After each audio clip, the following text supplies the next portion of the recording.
Hello साथियों, कैसे हो आप सभी। मैं हरबेंद्र एक बार फिर से आप सभी साथियों का अपने परिवार हर क्लासेस 24 में आपका स्वागत करता हूं। आज बात करेंगे जो अभी हाल ही में यूपी SSC पैट होने वाला है, उसके लिए बहुत ही महत्वपूर्ण जो प्रीवियस ईयर में प्रश्न पूछे गए जो यूपी SSC पैट एग्जाम में, उन्हीं से संबंधित जो हम लगातार वीडियो अपलोड कर रहे हैं उसमें ये अगली वीडियो है। यदि आपने पिछली वीडियो नहीं देखी है तो इस वीडियो के डिस्क्रिप्शन में प्लेलिस्ट का लिंक दिया गया है, तो वहाँ पर जा करके उस वीडियो को भी आप देख लें, क्योंकि ये बहुत ही महत्वपूर्ण प्रश्न है और इसी तरह के यानी प्रश्न आपके यूपी SSC पैट एग्जाम में पूछे जाएंगे। और जो अभ्यर्थी नए अभ्यर्थी हैं वो यानी इन प्रश्नों को बहुत ही अच्छे से यानी ध्यान रखें, क्योंकि इसी तरह के आपके यानी सभी यानी प्रश्न आएंगे। और जो अभ्यर्थी मतलब पहले एग्जाम दे चुके हैं वो भी यानी अच्छे से इन प्रश्नों को अच्छे से ध्यान रखें, क्योंकि इसी तरह के आपके लगातार प्रश्न यानी आने की संभावना है। क्योंकि यही प्रश्न आपकी कैसे भी यानी जैसे अभी ये लैंग्वेज को चेंज करके या कैसे भी अलग अलग तरीके से एक प्रश्न से जो कई प्रश्न बनते हैं उस तरह से भी प्रश्न पूछे जाते हैं। और आपको बता दें कि हम यानी प्रत्येक प्रश्न से जो और भी प्रश्न बन सकते हैं वो भी यानी हम बताने की कोशिश करते हैं, जिससे आपका एक भी प्रश्न छूटे नहीं। इसलिए आप यानी पूरा वीडियो को अच्छे से देखें शुरू से एंड तक, एक भी यानी प्रश्न को स्किप नहीं करें, क्योंकि यदि आपने स्किप कर दिया तो हो सकता है कि वही प्रश्न आपके एग्जाम में आ जाए। इसलिए प्रत्येक प्रश्न को देखें और पूरा यानी साथ के साथ अपनी नोटबुक में लिखते जाएं, जिससे आप बाद में भी रिवीजन कर पाएंगे। और अब बात कर लेते हैं पहले प्रश्न के बारे में। पहला प्रश्न है, खासा बा दादा साहेब जाधव निम्नलिखित में से किस खेल से में ओलंपिक पदक जीतने वाले भारतीय बने थे। ऑप्शन ए तैराकी, ऑप्शन बी कुश्ती, option C athletics, option D shooting. इस प्रश्न का उत्तर बताएं। इस प्रश्न का उत्तर क्या होगा? इस प्रश्न का जो उत्तर सही होगा वो आपका सही होगा ऑप्शन बी कुश्ती। खासा बा दादा साहेब जाधव निम्नलिखित में से किस खेल में ओलंपिक पदक जीतने वाले पहले भारतीय बने थे। तो इस प्रश्न का जो उत्तर सही होगा वो आपका सही होगा ऑप्शन बी कुश्ती। किसमें? यानी कुश्ती में। और जैसे यानी एथलीट में, किसमें? एथलीट में जिन पहली महिला एथलीट जिन्होंने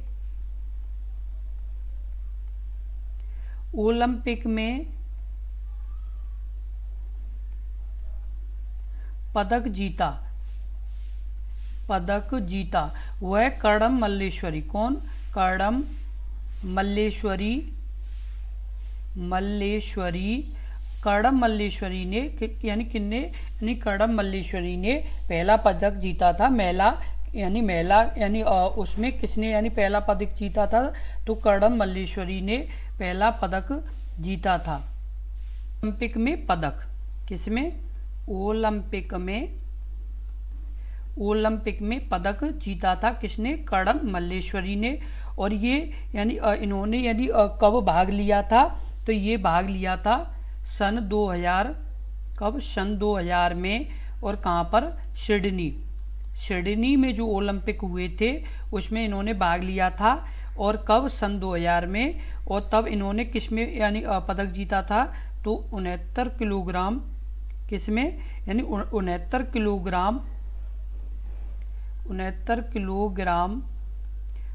किलोग्राम श्रेणी में कांस्य पदक जीता था। किसमें? जो ओलंपिक में भारोत्तोलन, कौन सी श्रेणी थी? भारोत्तोलन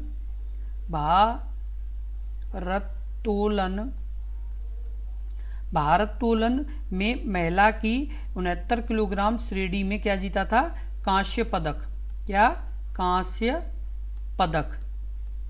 यदि आपसे ये पूछा जाता है कि ओलंपिक में प्रथम भारतीय महिला पदक विजेता कौन थी, तो आपको इसका आंसर लगाना है कर्दम मल्लेश्वरी, जिन्होंने सन 2000 में सिडनी में भाग लिया था। सिडनी में जो ओलंपिक हुए थे उसमें, और इन्होंने क्या जीता था? तो कांस्य पदक। किस कैटेगरी? भारोत्तोलन में 69 किलोग्राम कैटेगरी में इन्होंने जीता था। अगला प्रश्न है प्रश्न नंबर 2। पेट्रोलियम निर्यातक देशों के संगठन ओपेक की स्थापना के लिए सम्मेलन कहाँ हुआ था? Option A Baghdad, option B Dubai, option C Qatar, option D Tehran. इस प्रश्न का उत्तर बताएं। इस प्रश्न का उत्तर क्या होगा?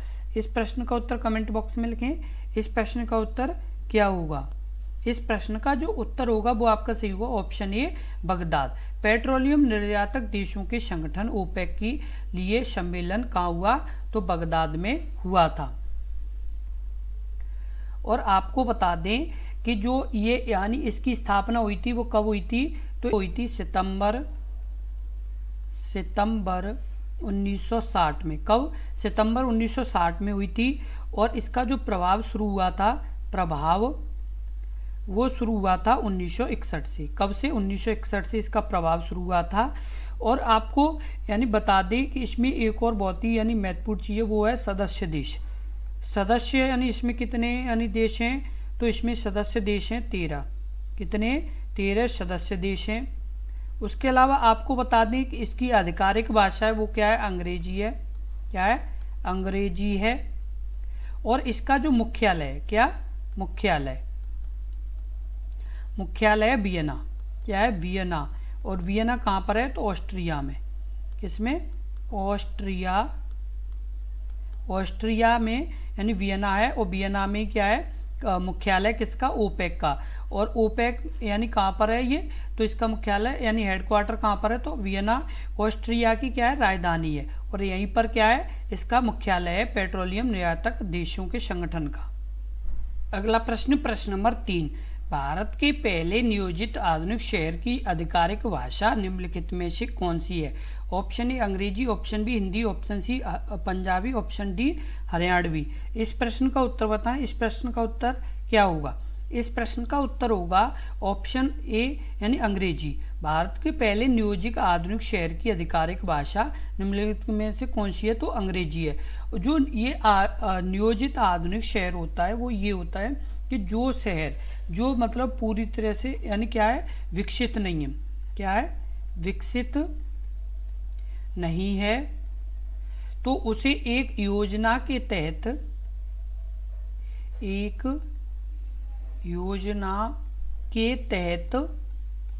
क्या किया जा रहा है? यानी एक अच्छा मतलब रूप दिया जा रहा है, एक मतलब अच्छा डिजाइन किया जा रहा है। क्या किया जा रहा है? एक अच्छा डिजाइन किया गया है। क्या किया गया है? यानी डिजाइन किया गया है।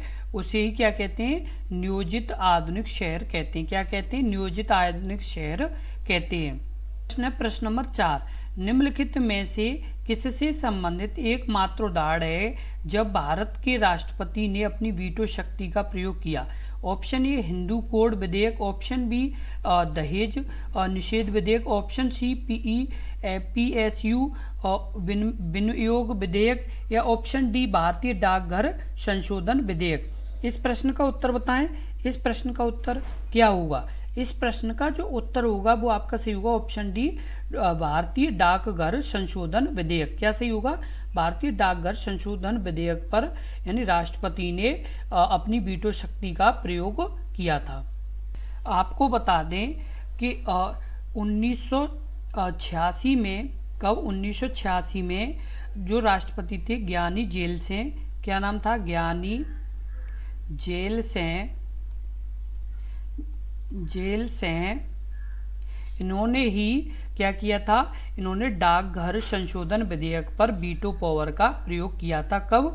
1986 में। और किसने? ज्ञानी जेल सिंह, जो उस समय राष्ट्रपति थे, और इन्होंने ही वीटो पावर का यानी प्रयोग किया था। और वीटो पावर का प्रयोग करके इन्होंने क्या किया था? विधेयक राष्ट्रीय सुरक्षा के उद्देश्य से डाक सामग्री को रोकने और रोक रखने का प्रयास करता था। क्या करता था? ये जो विधेयक था भारतीय डाक संशोधन विधेयक, ये क्या करता था? ये यानी विधेयक राष्ट्रीय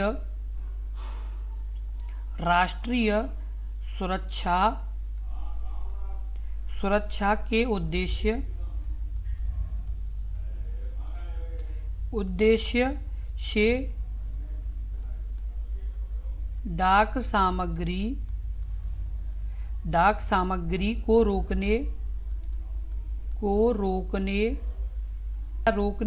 रखने का प्रयास करता था। क्या करता था? यानी राष्ट्रीय सुरक्षा के उद्देश्य से डाक सामग्री को रोकने या रोक कर रखने का क्या करता था? प्रयास करता था। और इसीलिए यानी जो ये विधेयक था, इस पर क्या किया था? ज्ञानी जेल सिंह ने 1986 में वीटो पावर का प्रयोग किया था।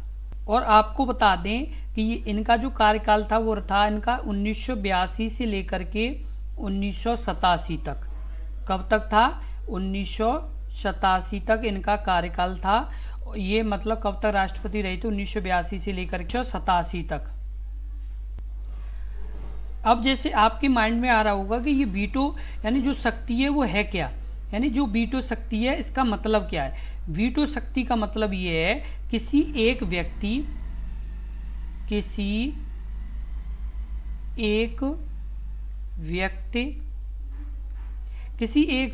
या संस्था किसी एक व्यक्ति या संस्था की किसी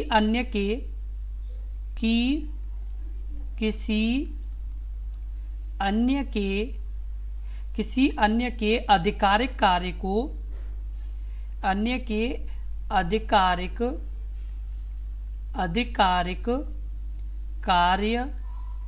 को एक तरफा रोकने की शक्ति है। कार्य को एक तरफा रोकने की क्या है? शक्ति है। जो वीटो पावर है उसका क्या मतलब है?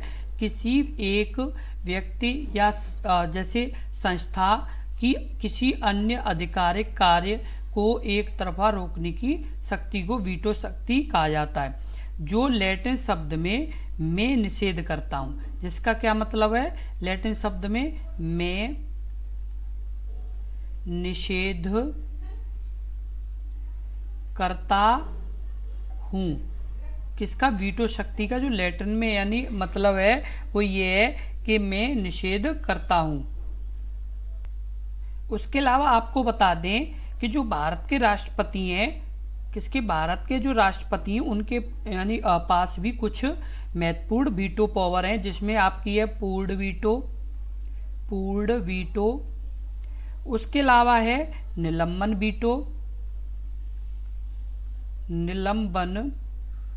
वीटो। उसके अलावा है पॉकेट वीटो। कौन सी? Pocket veto. ये यानी क्या है? यानी भारत के राष्ट्रपति के पास कुछ महत्वपूर्ण वीटो पावर हैं, जिनमें पूर्ण वीटो, उसके बाद निलंबन वीटो और आपकी कौन सी? Pocket veto. ये 3 प्रकार की वीटो पावर हैं किसके पास? भारत के राष्ट्रपति के पास।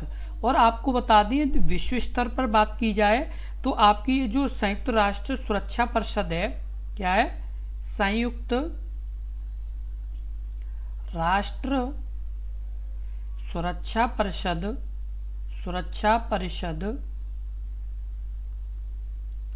संयुक्त राष्ट्र सुरक्षा परिषद में जो सदस्य हैं कौन कौन से हैं? चीन,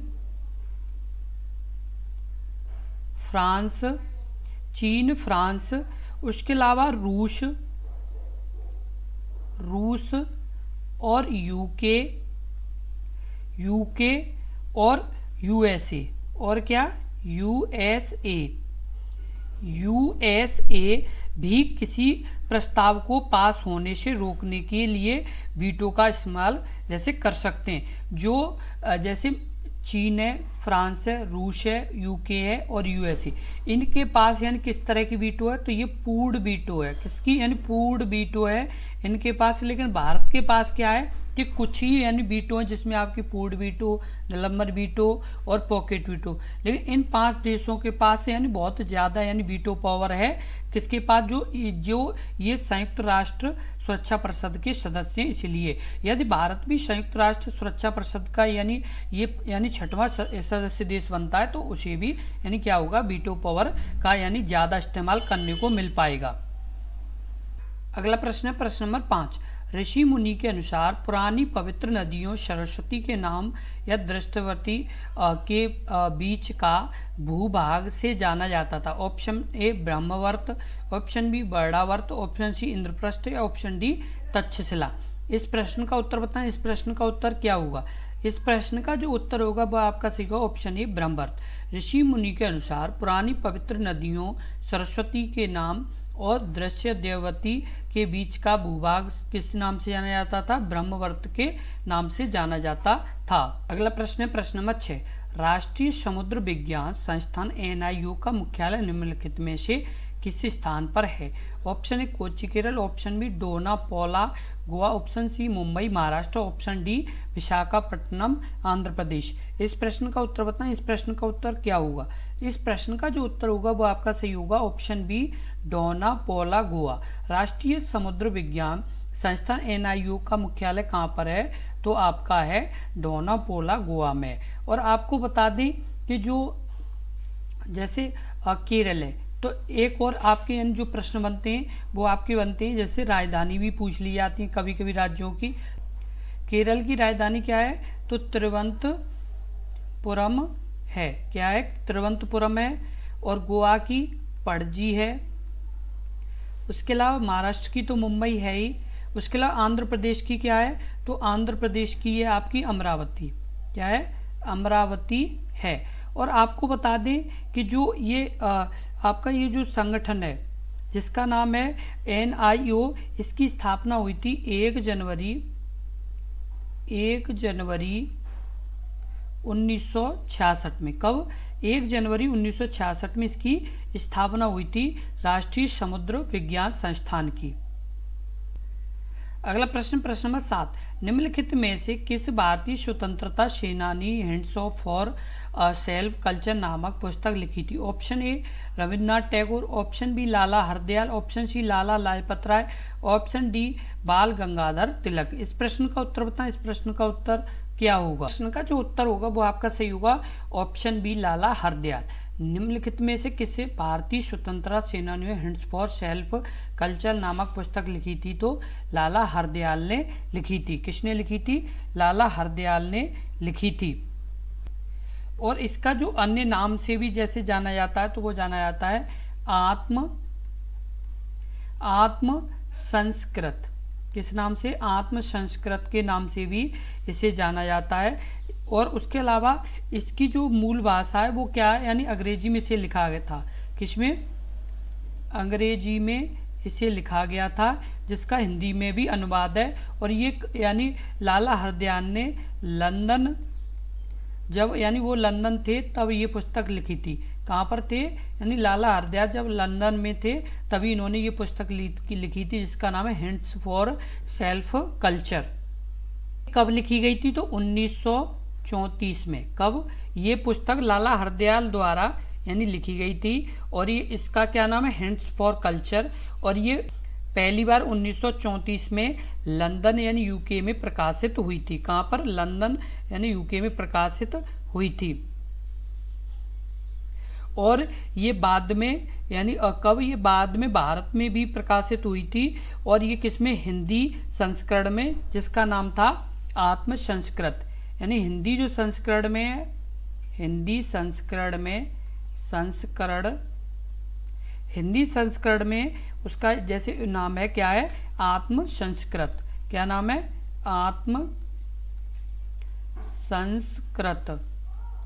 आत्म संस्कृत नाम से ये यानी भारत में भी यानी पब्लिश हुई थी। और कब हुई थी ये? तो ये हुई थी 1977 में। कब? 1977 में भारत में पब्लिश हुई थी।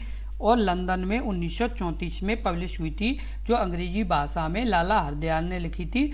फिर हिंदी संस्करण में आत्म संस्कृत के नाम से 1977 में भारत में भी पब्लिश ये हुई थी। अगला प्रश्न है प्रश्न नंबर 8। उस जल मरुमध्य का नाम बताइए जो जावा सागर को हिंद महासागर से जोड़ता है।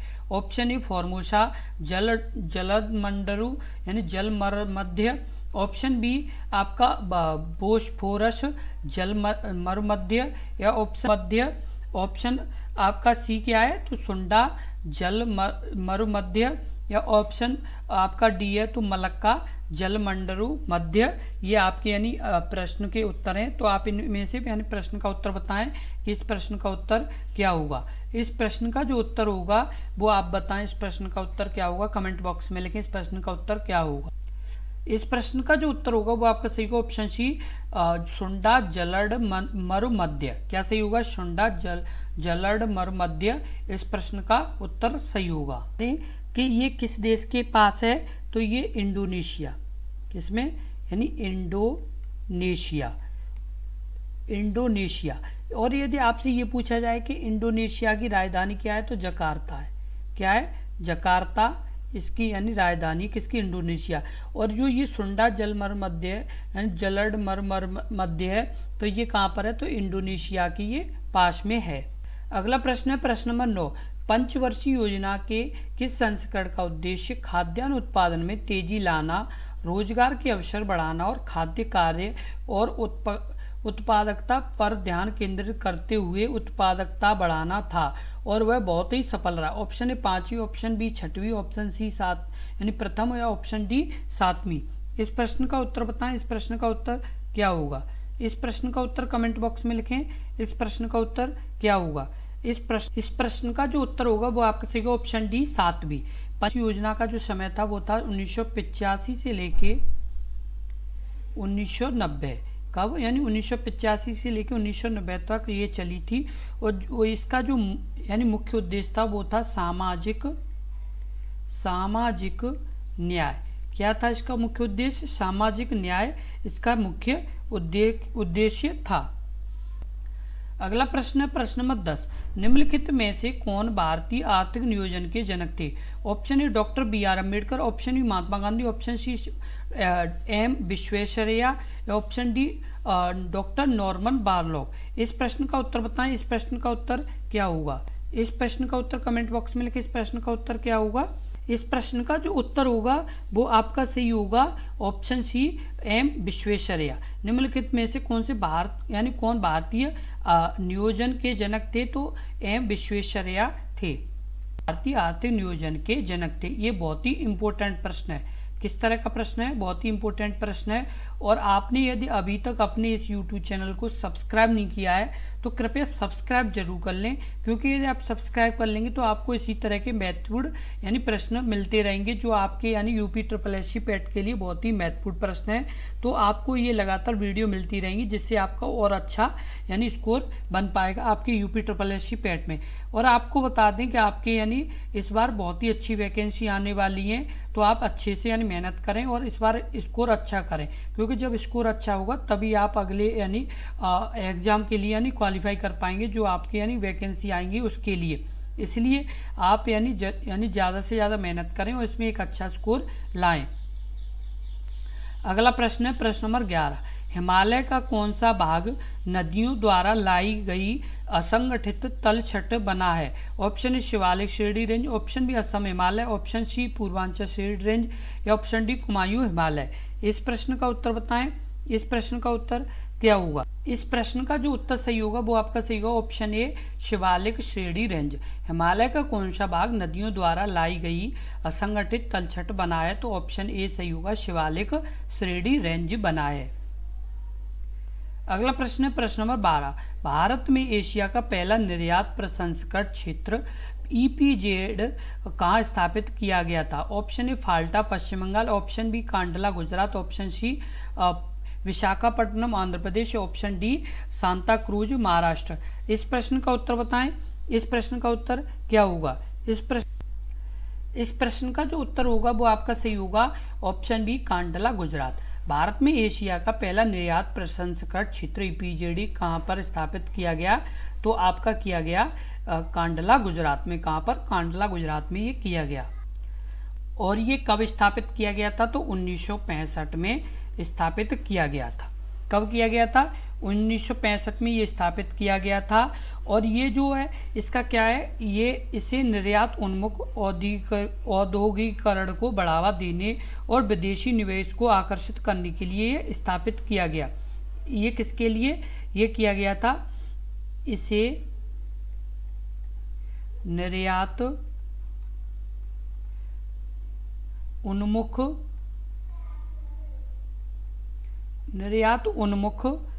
औद्योगिकीकरण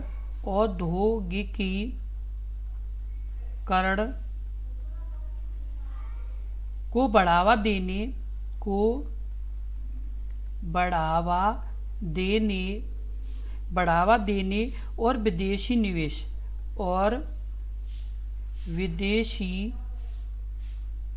निवेश को आकर्षित करने के लिए स्थापित किया गया। और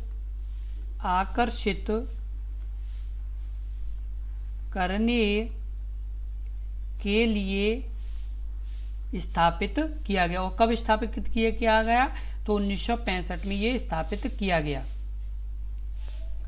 अगला प्रश्न है प्रश्न नंबर 13। अल निनो एक जटिल मौसम प्रणाली है जो हर 3 से 7 साल में एक बार दिखाई देती है। यहाँ अल निनो शब्द का क्या अर्थ है? ऑप्शन ए शुभ वर्षा ऋतु, ऑप्शन बी बाल मसीहा या चाइल्ड क्राइस्ट, या ऑप्शन सी प्रारंभिक वर्षा ऋतु, या ऑप्शन डी बाल वर्षा ऋतु। इस प्रश्न का उत्तर बताएं। इस प्रश्न का उत्तर क्या होगा? इस प्रश्न का उत्तर कमेंट बॉक्स में लिखें। इस प्रश्न का उत्तर क्या होगा? उत्तर होगा वो आपका सीखा ऑप्शन बी बाल मसीह या चाइल्ड क्राइस्ट।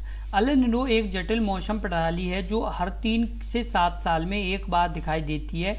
यहाँ पर जो अल निनो शब्द है इसका क्या तात्पर्य है? तो इसका क्या मतलब है? तो बाल मसीह या चाइल्ड क्राइस्ट इसका मतलब है। और ये बहुत ही मोस्ट इम्पोर्टेंट प्रश्न है। किस तरह का है? मोस्ट इम्पोर्टेंट प्रश्न है।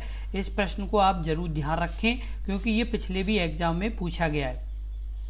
अगला प्रश्न है प्रश्न नंबर 14। निम्नलिखित में से किस रेगिस्तान में 250 मीटर यानी 820 फीट तक ऊंचे बड़े रेत टीले और पृथ्वी पर रेतीले रेगिस्तान का सबसे बड़ा सैन्य क्षेत्र है? ऑप्शन ए नाम्बी रेगिस्तान, ऑप्शन बी सोनोरा रेगिस्तान, या ऑप्शन सी अटाकामा रेगिस्तान, या ऑप्शन डी रब अल खली रेगिस्तान। इस प्रश्न का उत्तर बताएं। इस प्रश्न का उत्तर क्या होगा? अल खली रेगिस्तान। और ये जो रेगिस्तान है ये यानी 250 मीटर 820 फीट तक ऊंचे बड़े रेत के टीले और पृथ्वी पर रेतीले रेगिस्तान का सबसे बड़ा सैन्य ये क्षेत्र है। और ये जो रेगिस्तान है ये कहाँ पर स्थित है? ये स्थित है आपका सऊदी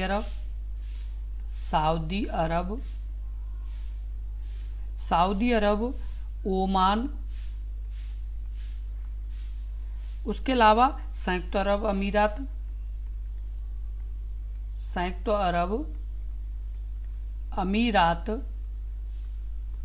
उसके अलावा यमन के कुछ हिस्से शामिल है। यानी ये जो रेगिस्तान है रब अल खली रेगिस्तान ये सऊदी अरब, ओमान, संयुक्त अरब अमीरात और यमन इन देशों में ये फैला हुआ है। ये यानी काफ़ी बड़ा क्या है? ये काफ़ी बड़ा एक रेगिस्तान है और ये यानी इन देशों में फैला हुआ है। अगला प्रश्न है प्रश्न नंबर 15। अपने पहले चरण के दौरान ऑपरेशन फ्लड ने भारत के 18 प्रमुख दुग्ध शेडों को भारत के 4 प्रमुख महानगरीय शहरों में उपभोक्ताओं को साथ जोड़ा। निम्नलिखित में से कौन सा शहर इस ऑपरेशन का हिस्सा नहीं था? इस प्रश्न का उत्तर बताएं। इस प्रश्न का उत्तर क्या होगा? इस प्रश्न का उत्तर कमेंट बॉक्स में लिखें। इस प्रश्न का उत्तर क्या होगा? तो इस प्रश्न का जो उत्तर होगा वो आपका सही होगा ऑप्शन डी बेंगलुरु अपने पहले चरण के दौरान ऑपरेशन फ्लड भारत के 18 प्रमुख दुग्ध शेडों के भारत के 4 प्रमुख महानगरीय शहरों में उपभोक्ताओं के साथ जोड़ना। निम्नलिखित में से कौन सा यानी शहर इस ऑपरेशन में शामिल नहीं था? तो बेंगलुरु। और चेन्नई, कोलकाता और मुंबई ये क्या थे? ये शामिल थे। ये यानी शहर शामिल थे और बेंगलुरु शामिल नहीं था। और आपको बता दें चेन्नई कहाँ पर है? तो तमिलनाडु में, और कोलकाता पश्चिम बंगाल, और मुंबई महाराष्ट्र, और बेंगलुरु कर्नाटक। ये यानी क्या है? इन राज्यों की ये राजधानी है। तमिलनाडु की राजधानी चेन्नई, यानी पश्चिम बंगाल कोलकाता, और महाराष्ट्र की मुंबई, और कर्नाटक की बेंगलुरु ये क्या है? इसकी राजधानी है। क्योंकि कभी कभी राजधानी से भी संबंधित प्रश्न पूछा जाता है इसलिए हम साथ के साथ बताते हुए चल रहे हैं। इसी तरह के बहुत ही महत्वपूर्ण प्रश्नों की लगातार वीडियो देखने के लिए अपने इस YouTube चैनल को जरूर सब्सक्राइब कर लें, क्योंकि यदि आप सब्सक्राइब कर लेंगे तो आपको लगातार इस तरह के महत्वपूर्ण प्रश्नों की वीडियो आपको मिलती रहेगी जो आपकी यूपी SSSC पैट एग्जाम के लिए बहुत ही महत्वपूर्ण वीडियो है। इसलिए इस वीडियो को बहुत ही ध्यानपूर्वक से देखें और इन प्रश्नों को अच्छे से समझें, क्योंकि ये इस तरह के प्रश्न हैं कि जो आपके एग्जाम में पूछे जाएंगे ही, क्योंकि जो आपके यानी लगातार पिछले एग्जाम में पूछे गए तो वही उसी तरह के प्रश्न आपके इस एग्जाम में भी पूछे जाएंगे, क्योंकि कोई नए प्रश्न तो बन नहीं सकते, क्योंकि वो सेम प्रश्न ही है, बस ये है कि उसकी थोड़ी भाषा चेंज हो सकती है। तो आप इतना समझ ही सकते हैं, क्योंकि हम लगातार समझाने की कोशिश कर रहे हैं। आपका एक भी प्रश्न नहीं छूटना चाहिए। और आपको बता दें कि इस बार आपकी वैकेंसी आने वाली है, और इस बार जो यूपी पैट है, क्या यूपी पैट है, इस बार रूल चेंज कर दिया है, जो 3 वर्ष के लिए मान्य होगा। यदि आपका एक अच्छा स्कोर बनता है तो आपका ये 3 वर्ष तक आप इसे यानी यूपी पैट के एग्जाम से अपने फॉर्म भर पाएंगे। जो भी आपके यूपी SSSC के द्वारा आएंगे वो सभी इस यूपी पैट के द्वारा अपने फॉर्म भर पाएंगे अगले 3 वर्ष तक। तो इसलिए यानी एक अच्छा स्कोर बनाएं, जिससे आपका यानी आसानी से प्रत्येक यानी फॉर्म भर पाए। तो इसलिए ज़्यादा से ज़्यादा मेहनत करें, और हम भी आपके साथ मेहनत कर रहे हैं, और आपके पास ज़्यादा समय भी नहीं है। ये यानी कुछ दिन जो बचे हुए, इन दिनों के अंदर आपको लगातार जो ये प्रीवियस ईयर के प्रश्न हैं इनको प्रैक्टिस करना है, और इनमें जो हम प्रश्न समझाते हैं उन प्रश्नों को अपनी नोटों में लिखते जाना है, जिससे आपका एक भी प्रश्न छूट नहीं पाए और सभी प्रश्न बहुत आसानी से कर पाए। हम यही कोशिश कर रहे हैं कि आपको प्रत्येक प्रश्न समझाएं और आप यानी उन्हें अच्छे से समझ पाएँ, जिससे आपका एक अच्छा रिजल्ट बने और आपका एक यानी अच्छा स्कोर बन जाए, जिससे आप यानी प्रत्येक फॉर्म भर पाएँ। इसलिए आप भी ज़्यादा से ज़्यादा मेहनत करिए, और हम भी आपके साथ मेहनत कर रहे हैं, क्योंकि अब आपके पास ज़्यादा से ज़्यादा 7 से 8 दिन है। इन 7 से 8 दिन में केवल आपको अच्छे से मेहनत करनी है, क्योंकि 7 से 8 दिन है, और 7 से 8 दिन में आपने यदि अच्छे से मेहनत कर ली तो ये मानो कि आपका अच्छा स्कोर बन जाएगा। क्योंकि एक जो एग्ज़ाम वाले दिन है उसमें तो आप एग्ज़ाम देंगे, तो इस तरह से आपके 7 से 8 दिन हैं ही। तो 7 से 8 दिन में आपके कम से कम नहीं तो 5 नंबर बढ़ सकते हैं आपके एग्ज़ाम में, क्योंकि ये जो दिन होते हैं इसमें यानी प्रत्येक अभ्यर्थी अच्छे से मेहनत करता है। और यदि आपके यानी 5 नंबर बढ़ गए तो एक अच्छा स्कोर बनेगा, क्योंकि यदि आपके जैसे अभी 70 नंबर बन रहे और यदि इसमें 5 नंबर और ऐड कर दिए तो 75 नंबर एक अच्छा स्कोर आपका बन जाएगा। इस चीज़ का आप ज़रूर ध्यान रखें।